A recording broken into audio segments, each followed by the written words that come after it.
Bonjour à toi. Donc, dans cette capsule vidéo, je vais corriger l'exercice de la chute verticale d'un ballon. Donc, c'est un exercice type de classe de terminale et que tu peux retrouver également en première année dans le supérieur. Alors, allons-y. Alors, on va lâcher un ballon, une hauteur h. On va étudier sa chute et on va du coup pouvoir décrire son mouvement. Alors, avant de commencer tout exercice de mécanique, il est important de suivre une certaine démarche. Premièrement, on pense toujours à définir le système. Qu'est-ce que le système? C'est ce dont on va étudier le mouvement. Donc ici, c'est le ballon. Après avoir défini le système, il faut bien évidemment définir ce qu'on appelle le référentiel. Alors, qu'est-ce que le référentiel? En fait, le référentiel, c'est un ensemble de deux choses. D'une horloge, puisque on va parler de position, mais surtout de vitesse et d'accélération. Et tu sais que dans la vitesse et l'accélération, la notion de temps est importante. Donc, pour pouvoir mesurer une vitesse, il te faut à la fois un mètre, mais aussi une horloge. Ce qui explique que dans le référentiel, en fait, c'est un ensemble de deux choses. La première, une horloge qui va permettre de mesurer une durée, un temps. Et la deuxième, un repère de trois axes. Alors ici, j'ai mis deux axes, Z et X, sachant que le Y est vers le fond, mais je ne le représenterai pas, donc en perspective. On peut aussi le représenter d'une autre manière. De manière plane en faisant une croix, c'est-à-dire qu'ici on voit la flèche de l'axe qui va vers l'arrière. Voilà. Bon, en tout cas, voilà le référentiel composé de deux choses, une horloge et un repère. Un repère composé du coup de trois vecteurs unitaires, UX, UZ et UY qui est vers le fond. Voilà. Alors maintenant, après avoir défini le système, c'est-à-dire ce dont on va étudier le mouvement, et le référentiel, c'est-à-dire ce par rapport à quoi il va être en mouvement, on va pouvoir faire le bilan des forces. Oui, c'est de la dynamique. On va s'intéresser aux forces qui vont générer le mouvement. C'est ça la dynamique. Alors les forces, bien évidemment, on est sur Terre, donc il y a le poids, donc P égale mg. Le petit vecteur G, je vais le placer. Voilà, l'intensité du champ de pesanteur. La deuxième force ici, c'est que vu qu'on est dans un fluide, ici de l'air, un gaz, il y a aussi la poussée d'Archimède. Et enfin, vu que le ballon va se déplacer dans un fluide, il y a aussi une force de frottement associée. Alors sur ces deux forces-là, dans les chutes d'objets dans les liquides, on ne pourra jamais négliger la poussée d'Archimède. Dans les gaz, on pourra la négliger. En tout cas en première approximation, et vous verrez qu'on obtiendra des résultats relativement convenables. Donc, dans les gaz, lorsqu'on fait des chutes, on néglige la poussée d'Archimède. Ici, je vais étudier un mouvement dont je vais m'affranchir de la force de frottement. Voilà, alors elle n'est pas négligeable. Par contre, ici, je vais m'en affranchir. Voilà. Voilà. Le quatrième point. Bien sûr, après avoir défini, après avoir réalisé le bilan des forces, il va falloir appliquer la deuxième loi de Newton. Nous, on va appeler ça le principe fondamental de la dynamique. Deuxième loi de Newton en terminale, et on appelle ça dans le supérieur plutôt principe fondamental de la dynamique. Ce que je vais expliquer là dans le 4, c'est plutôt niveau bac plus 1. D'accord? Mais en classe de terminale, tu peux le comprendre. Alors, la somme de forces extérieures, c'est la dérivée temporelle de la quantité de mouvement. La quantité de mouvement, c'est le produit de la masse et de la vitesse.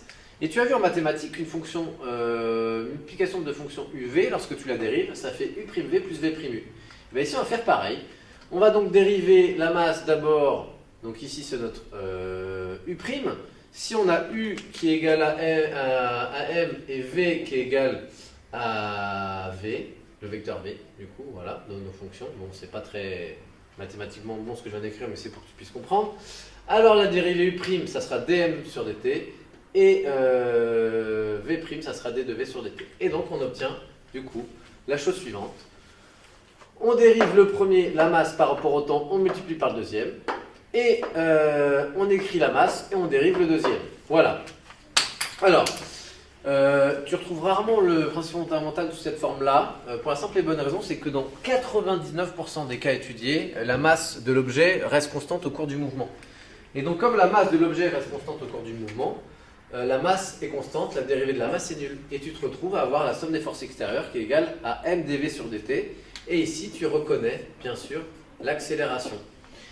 Alors ça, c'est vrai dans 99% des cas. Quand est-ce que cela n'est pas vrai? Cela n'est pas vrai lorsque l'objet perd de la masse. Typiquement, en physique, c'est le cas des fusées. Voilà. Un élève m'a parlé une fois des météorites, oui c'est vrai, mais ça sera surtout le cas des fusées où les combustibles, le combustible, pardon, tout ce qui va servir à faire fonctionner les moteurs dans une fusée, c'est presque 90% de la masse de la fusée. Donc au fur et à mesure du vol, la fusée sera de plus en plus légère et on va être obligé du coup d'appliquer ici la variation de la masse. Bon, ici c'est pas le cas de la fusée, donc du coup on va pouvoir appliquer notre PFD comme la seconde loi de Newton, comme nous avons vu au lycée. Bien, voilà. Alors, je continue. Je vais effacer cette partie-là. Lorsqu'on applique la seconde loi de Newton, on y va. Les forces, on a dit qu'ici qu'il n'y avait que le poids. Donc le poids s'écrit P. Et donc on a l'égalité entre P et MA. On sait que le poids s'écrit M fois G. Ça, tu l'as vu en classe de 3e. Et on a donc l'égalité mg égale ma. Tu t'aperçois ici que la masse revient des deux côtés, donc tu peux la simplifier. Et tu te retrouves à avoir l'expression de l'accélération qui est égale en fait à l'intensité du champ de pesanteur. Voilà. Bien. Lorsque tu as ça, moi ce que je t'invite à faire, c'est à le décomposer dans le repère. Ça, les élèves ont souvent du mal. L'accélération, en fait, alors je vais bien là. On indique la vitesse initiale est nulle, donc on va l'indiquer, hop, voilà.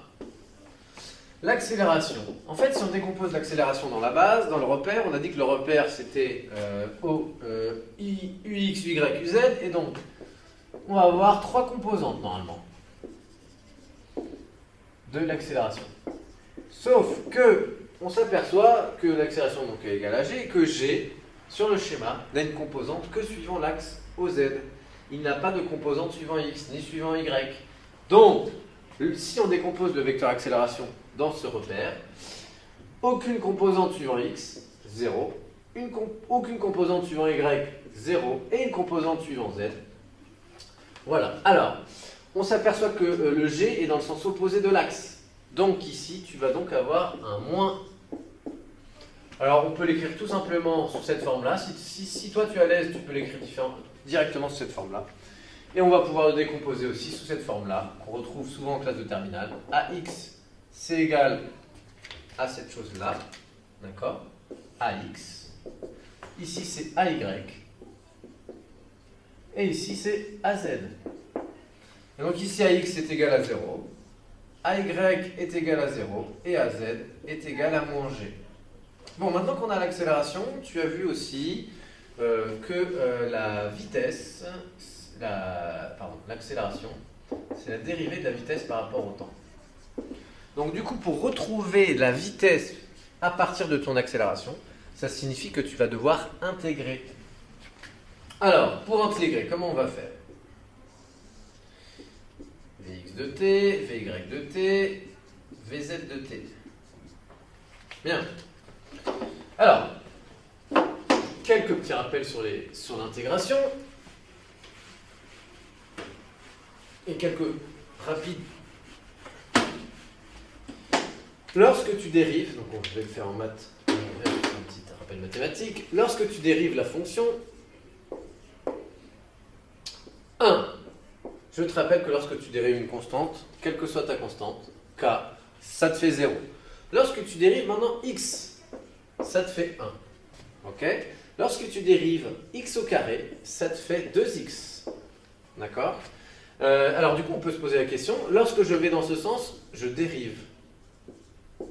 Lorsque je vais dans ce sens, j'intègre.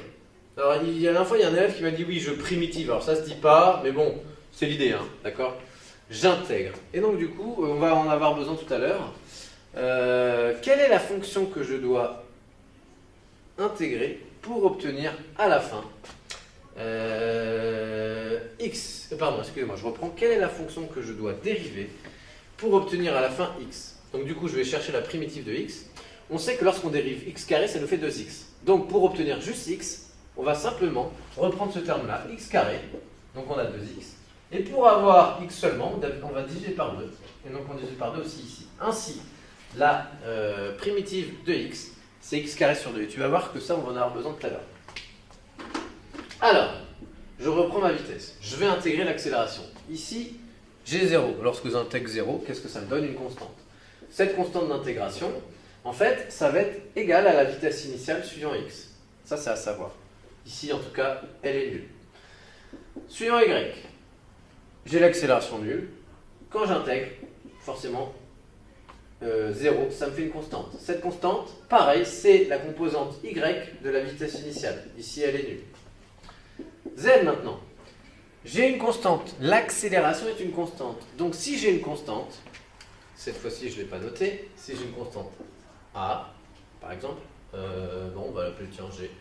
Alors, la fonction que j'obtiens en intégrant, d'accord, c'est G fois X. Ainsi, ici, alors n'oubliez pas ici qu'on dérive et on intègre on va intégrer par rapport au temps. Donc ici, on ne va pas avoir des X, on va avoir des T.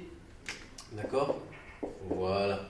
Alors je ne l'ai pas fait, dès le début, c'était pour que tu prennes tes repères comme en maths au lycée. Voilà. Donc lorsque on intègre une constante, ça te fait la constante fois le temps. Donc j'avais moins G, ça va te donner moins G fois le temps. Alors n'oublie pas qu'il faut aussi ajouter une constante.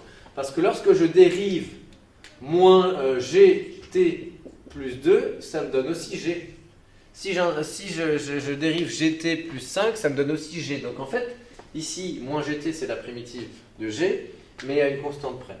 Et cette constante, comme je l'ai dit tout à l'heure, c'est la vitesse initiale, par contre, suivant ici, z. Bon, on a vu qu'elle était nulle. Ça nous donne du coup la vitesse qui est égale à moins gt. De la même manière, alors je vais garder celle-là, parce qu'elle va nous servir. De la même manière, on sait que la vitesse, c'est la dérivée du vecteur position par rapport au temps. Ainsi, en intégrant la vitesse, je vais pouvoir récupérer mes équations horaires, en fait mes positions en fonction du temps. Alors ici, on sait que la vitesse suivant x est nulle, donc quand j'intègre, ça me donne une constante. Cette constante, c'est pas la vitesse initiale, puisqu'ici c'est la position, ça va être la position initiale. Alors si on s'intéresse aux coordonnées de m. Coordonnées de m, on sait que x0, eh ben, ça vaut 0. On sait que y0, bah, c'est aussi 0. Et z0, par contre ici, on sait que le ballon est lâché d'une hauteur h. Donc ici, l'altitude z0 à l'instant initial, ça vaut h. Ainsi, j'en déduis que la position x de t au cours du temps est égale à une constante et à notre position initiale, c'est-à-dire 0. Y de t, on intègre 0. Pareil, ça fait une constante. D'accord? Cette constante, c'est la position suivant y à 0 et elle vaut 0. Pour z, je vais laisser mon moins g, c'est une constante, et je vais intégrer le temps. Et c'est ce que je vous ai dit tout à l'heure, lorsque j'intègre le temps, j'obtiens t carré sur 2. Ainsi, je fais apparaître mon t carré sur 2.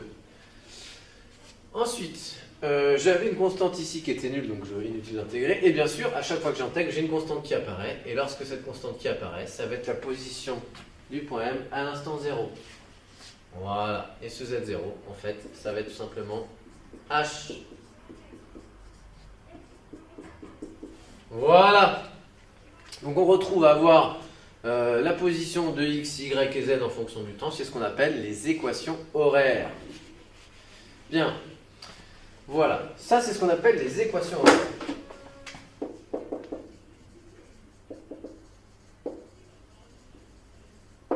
Elles vont permettre d'indiquer l'abscisse, l'ordonnée et z. Donc c'est l'altitude en fonction du temps. Voilà. Alors, voilà, j'ai terminé sur ce point-là. En tout cas, j'espère que cette vidéo t'aura servi. N'hésite pas à la regarder si c'est nécessaire. Et bon courage à toi.